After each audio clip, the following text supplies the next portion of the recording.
પરથી 2025ના ચોમાસાના સંપૂર્ણ કાર્યક્રમનો એટલે કે મે મહિનાથી શરૂઆત થાય છે અને ઓક્ટોબર મહિના સુધીની તમામ તારીખો કે જેની અંદર માવઠું, વાવાઝોડું કે વરસાદના રાઉન્ડોની જે કંઈ શક્યતા દેખાઈ રહી છે તેના વિશેનો સંપૂર્ણ કાર્યક્રમ, કયા મહિનામાં કેટલા વરસાદી રાઉન્ડ આવી શકે છે, કેવા મહત્વના રાઉન્ડ આવી શકે છે, કયા મહિનામાં થોડી અછત ઊભી થઈ શકે છે, કઈ તારીખોમાં અતિવૃષ્ટિના એંધાણ દેખાઈ રહ્યા છે, કઈ તારીખોમાં વાવાઝોડાની શક્યતાઓ છે, તેના વિશેની સંપૂર્ણ માહિતી આજે આપણે વિડીયોમાં રજૂ કરવાના છીએ। એનાથી પહેલા માવઠા વિશેની આપણે આગાહી આપી દીધેલી હતી। આજે માવઠાની આગાહીનો છેલ્લો દિવસ છે, એટલે કે 12 તારીખ છે। આવતીકાલથી માવઠાના વિસ્તારોમાં ખૂબ મોટા પાયે ઘટાડો થઈ જશે અને લગભગ 14 તારીખથી આ માવઠાની અંદરથી આપણે સંપૂર્ણપણે મુક્ત થઈ જશું।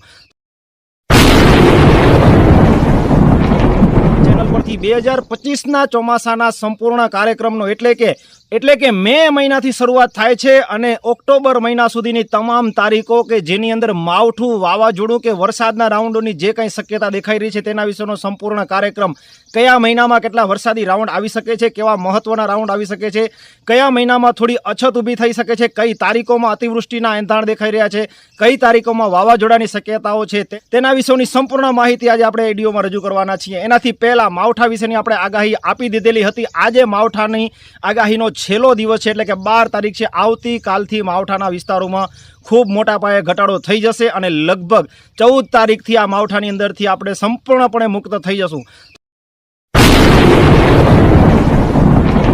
ચેનલ પરથી 2025ના ચોમાસાના સંપૂર્ણ કાર્યક્રમનો એટલે કે મે મહિનાથી શરૂઆત થાય છે અને ઓક્ટોબર મહિના સુધીની તમામ તારીખો કે જેની અંદર માવઠું, વાવાઝોડું કે વરસાદના રાઉન્ડોની જે કંઈ શક્યતા દેખાઈ રહી છે તેના વિશેનો સંપૂર્ણ કાર્યક્રમ, કયા મહિનામાં કેટલા વરસાદી રાઉન્ડ આવી શકે છે, કેવા મહત્વના રાઉન્ડ આવી શકે છે, કયા મહિનામાં થોડી અછત ઊભી થઈ શકે છે, કઈ તારીખોમાં અતિવૃષ્ટિના એંધાણ દેખાઈ રહ્યા છે, કઈ તારીખોમાં વાવાઝોડાની શક્યતાઓ છે, તેના વિશેની સંપૂર્ણ માહિતી આજે આપણે વિડીયોમાં રજૂ કરવાના છીએ। એનાથી પહેલા માવઠા વિશેની આપણે આગાહી આપી દીધેલી હતી। આજે માવઠાની આગાહીનો છેલ્લો દિવસ છે, એટલે કે 12 તારીખ છે। આવતીકાલથી માવઠાના વિસ્તારોમાં ખૂબ મોટા પાયે ઘટાડો થઈ જશે અને લગભગ 14 તારીખથી આ માવઠાની અંદરથી આપણે સંપૂર્ણપણે મુક્ત થઈ જશું।